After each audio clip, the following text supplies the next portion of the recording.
말씀 읽는 하루에 오신 제일가족 모두를 주님의 이름으로 사랑하고 축복합니다.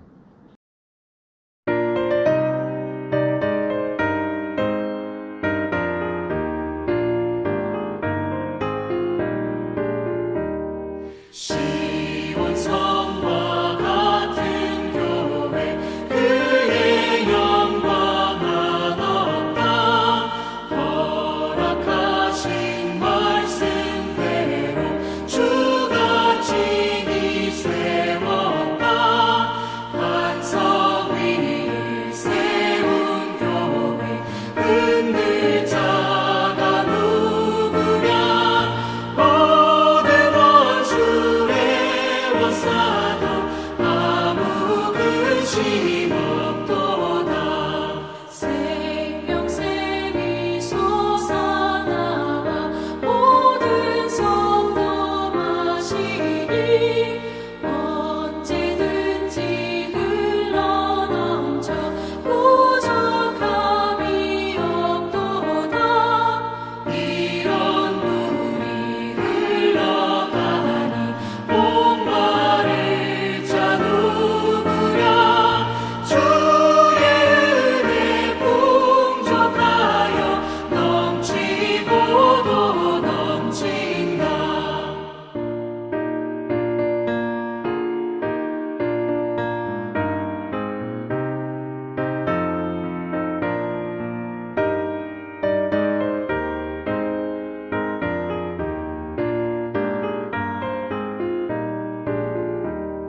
주의 은혜 내가 받아 시온 백성 되는데 세상 사람 비방해도 주를 찬송하리라. 세상 얻는 모든 영광 아침 안개 같으나 주의 자녀 받을 복은 영원 무궁하도다. 아멘.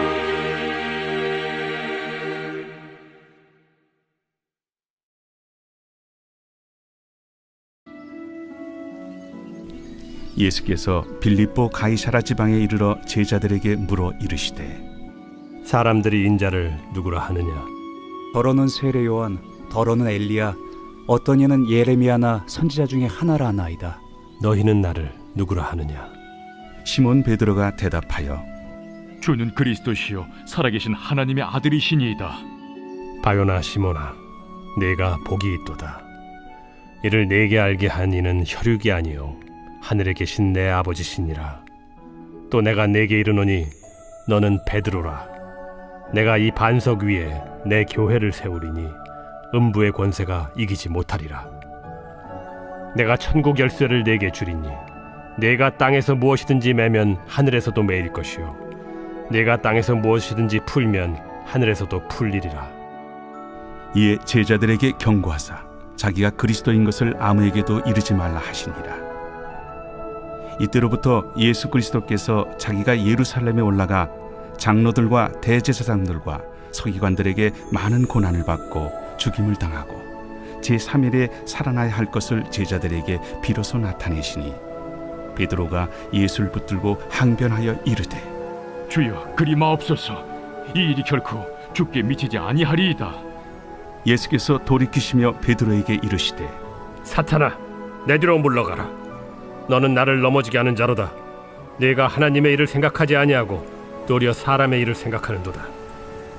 이에 예수께서 제자들에게 이르시되 누구든지 나를 따라오려거든 자기를 부인하고 자기 십자가를 지고 나를 따를 것이니라. 누구든지 제 목숨을 구원하고자 하면 잃을 것이요 누구든지 나를 위하여 제 목숨을 잃으면 찾으리라. 사람이 만일 온 천하를 얻고도 제 목숨을 잃으면 무엇이 유익하리요? 사람이 무엇을 주고 제 목숨과 바꾸겠느냐?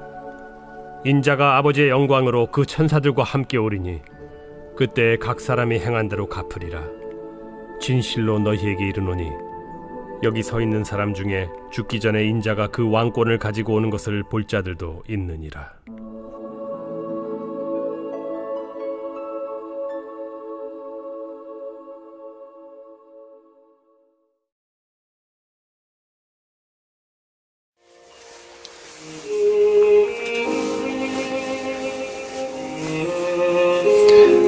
역사 속에서 대부분의 이단들은 하나님은 부정하지 않습니다.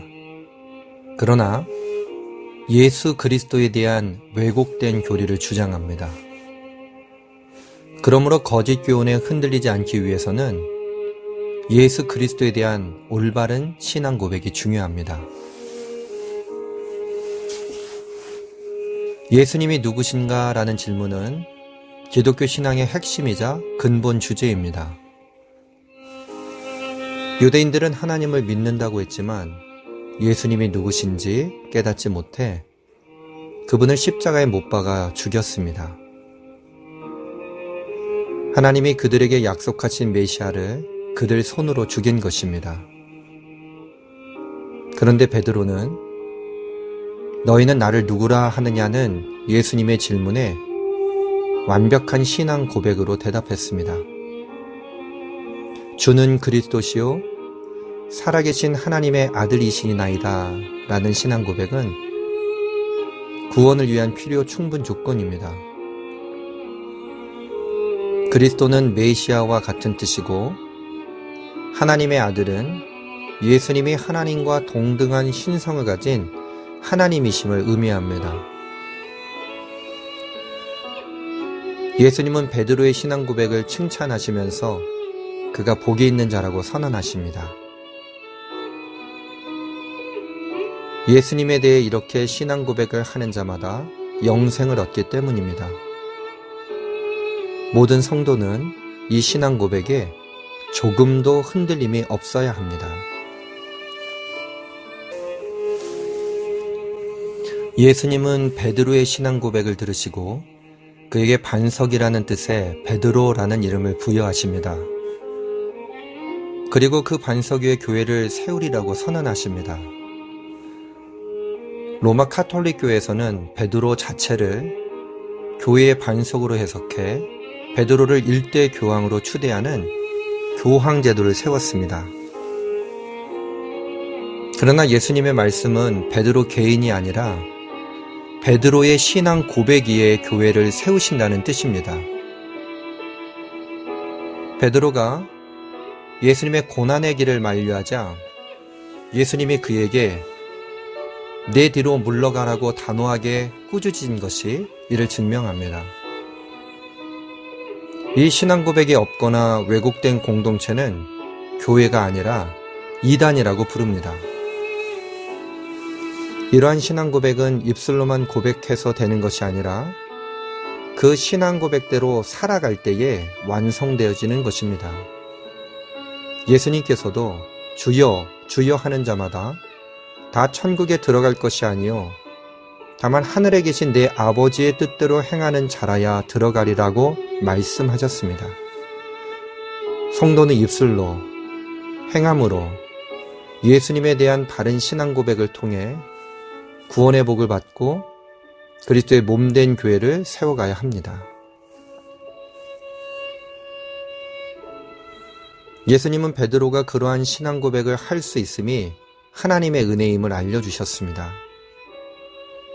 죄로 타락한 자연인은 예수님께 바른 신앙 고백을 할 수 없기 때문입니다. 성령님이 역사하셔서 베드로에게 그러한 신앙 고백을 하게 하신 것입니다. 이는 예수님을 믿고 신앙 고백을 하는 모든 성도에게 주어지는 은혜입니다. 세상 사람들은 하나님의 존재와 예수 그리스도의 정체를 절대로 믿을 수 없습니다. 그들의 시각에서는 예수님을 믿는 성도가 이상스러운 사람들로 보일 뿐입니다. 그래서 예수님을 믿는다는 사실 자체가 하나님의 은혜와 복임을 증명해야 합니다. 사도 바울은 믿음이 하나님의 은혜의 선물임을 강조합니다. 그러므로 성도는 이런저런 이유로 불평하거나 원망하지 말고 믿음을 선물로 받았음에 감사하며 하나님께 찬송과 영광을 돌려야 합니다. 그 은혜를 모두에게 전하고 흘려보내야 합니다. 예수님이 그리스도시요 하나님의 아들이라는 사실은 사도신경을 통해 반복해서 고백되고 있습니다. 성도는 삶에서도 예수님을 주님으로 고백하고 전해야 합니다. 주의 말씀에 순종하는 삶으로 신앙을 온전하게 고백하는 제일 가족들 되어지기를 주님의 이름으로 간절히 축원합니다. 기도하겠습니다. 주님, 저희들의 연약함을 주님 앞에 고백합니다. 성령 하나님께서 은혜의 은혜를 더해 주셨음에도 불구하고 저희 마음대로 살았던 삶을 지금 이 시간 회개합니다. 베드로가 주는 그리스도시요 살아계신 하나님의 아들이십니다 하고 고백했던 그 믿음의 고백이 교회의 터전이 되어질 수 있는 은혜가 되었던 것처럼 오늘 우리가 주님 앞에 드리는 우리의 믿음의 고백을 통하여 저희들 또한 주님의 반석된 삶을 살아가게 하여 주시옵소서. 세상이 온통 흔들리고 있습니다. 세상이 온통 허물어져 가고 있습니다. 든든한 신앙의 반석 위에 세워지는 믿음의 사람들 되기를 간절히 소망합니다. 오늘 다시 한번 우리의 믿음의 고백을 기쁨으로 받아주시는 주님께서 저희들과 함께 동행하여 주시고 우리들의 손을 꼭 붙잡아 주시며 마귀 사탄의 괴계 가운데 빠지지 않는 능력의 삶, 은혜의 삶으로 인도하여 주시옵소서. 예수님의 그 사랑하심 가운데 오늘 구하는 우리 모든 제일가족들 되게 하여 주시며 주께서 우리의 모든 삶의 한복판 가운데 함께하여 주셔서 머리털 하나 상하지 않는 삶으로 인도하여 주시옵소서. 주님의 크신 사랑하심에 감사드리옵고 우리 구주 예수 그리스도의 이름으로 기도합니다. 아멘.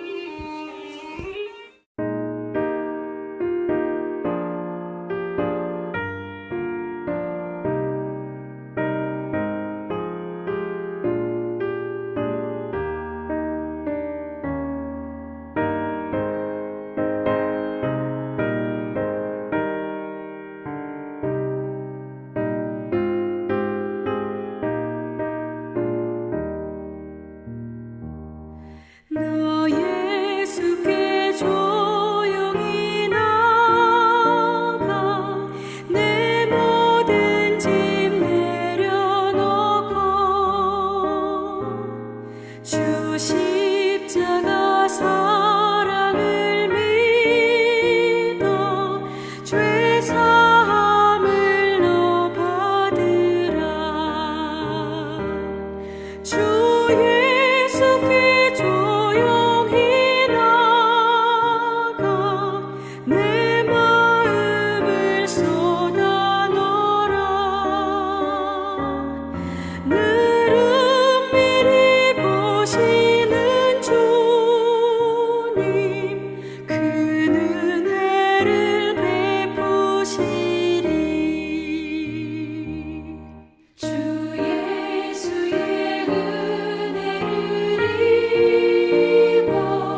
주 예수를 친구로 삼아 늘 내 옆에 모시어라. 그 영원한 생명샘물에 내 마른 목 죽이어라. 주 예수께 조용히 나가 내 마음을 쏟아놓으라. 늘은 미리 보시는 주님 그 은혜를 베푸시리. 너 주님과 사귀어 살면 새 생명이 넘치리라. 주 예수를 찾는 이 앞에 참 밝은 빛 비추어라. 주 예수께 조용히 나가 내 마음을 쏟아놓으라. 늘은 미리 보시는 주님 그 은혜를 베푸시리.